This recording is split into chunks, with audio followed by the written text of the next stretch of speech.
Hi friends, welcome to KalasFoodie. இன்னைக்கு நம்ம வீட்டில் தேங்காய் மட்டும் இருந்தால் போதும். அதை வச்சு ஈஸியாக டேஸ்ட்டாக ஒரு கோகனட் பேடா செஞ்சிடலாம். அது எப்படி செய்யலான்னு பார்க்கலாம் வாங்க. இது வரைக்கும் நம்ம KalasFoodie சப்ஸ்கிரைப் பண்ணாதவங்க சப்ஸ்கிரைப் பண்ணிக்கோங்க. அப்படியே பக்கத்தில் இருக்க பெல் ஐகான் சிம்பிளை கிளிக் பண்ணிக்கோங்க. ஆல்ன்ற ஆப்ஷனையும் கிளிக் பண்ணிக்கோங்க. அப்போ தான் நாங்கள் போடுற வீடியோஸ்லாம் உங்களுக்கு உடனே நோட்டிஃபிகேஷனில் வரும். ஒரு தேங்காய் எடுத்திருக்கேன், 2 மூடி. அந்த இதுக்கு பின்னாடி இருக்கிற அந்த ப்ரௌன் பார்ட்ஸ்லாம் ரிமூவ் பண்ணிவிட்டு இந்த மாதிரி குட்டி குட்டி பீஸாக கட் பண்ணி மிக்சியில் துருவி எடுத்துக்குவோம். துருவின தேங்காய் 3/4 கப் கிடச்சிருக்கு. மீடியம் ஃப்ளேமில் வச்சுட்டு இதை நல்லா கலந்து விட்டுக்குவோம். இதில் இருக்கிற மாய்ஸ்சர்லாம் போகணும்.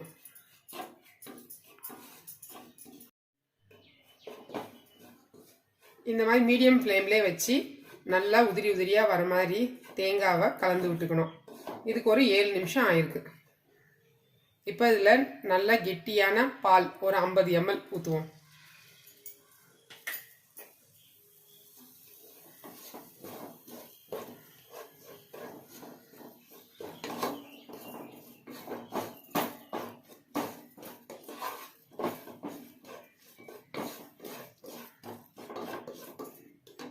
நம்ம தேங்காய் எடுத்தோம்ல, அதில் பாதி அளவு சர்க்கரை.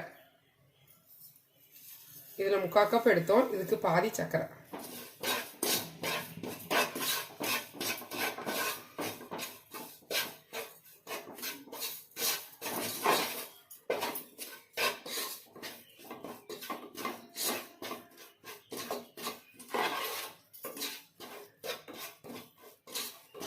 நல்லா கிளறி கொடு.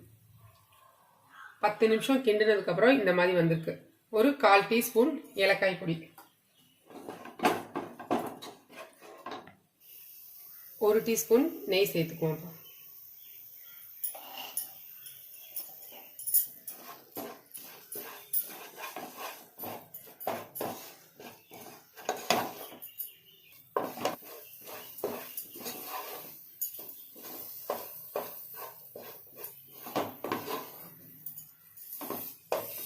இப்போ இதை வேறு பிளேட்டுக்கு மாற்றி ஆற வச்சுக்கணும். கொஞ்சம் கையில் நெய் அப்ளை பண்ணிவிட்டு இது கொஞ்சம் ஆறிடுச்சு. இப்போ இதை எடுத்து நம்ம பால் மாதிரி உருட்டிக்குவோம்.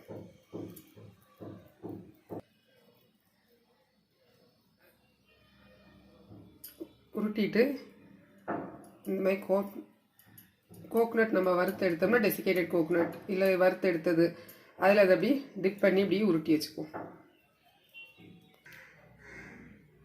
டேஸ்டான கோகனட் பேடா வீட்லேயே நம்ம ஈஸியாக ரெடி பண்ணிட்டோம். இதே மாதிரி எல்லோரும் செஞ்சு பாருங்கள். இது செம டேஸ்ட்டாக இருக்குது, நல்லா மாய்ஸ்சராக இருக்குது.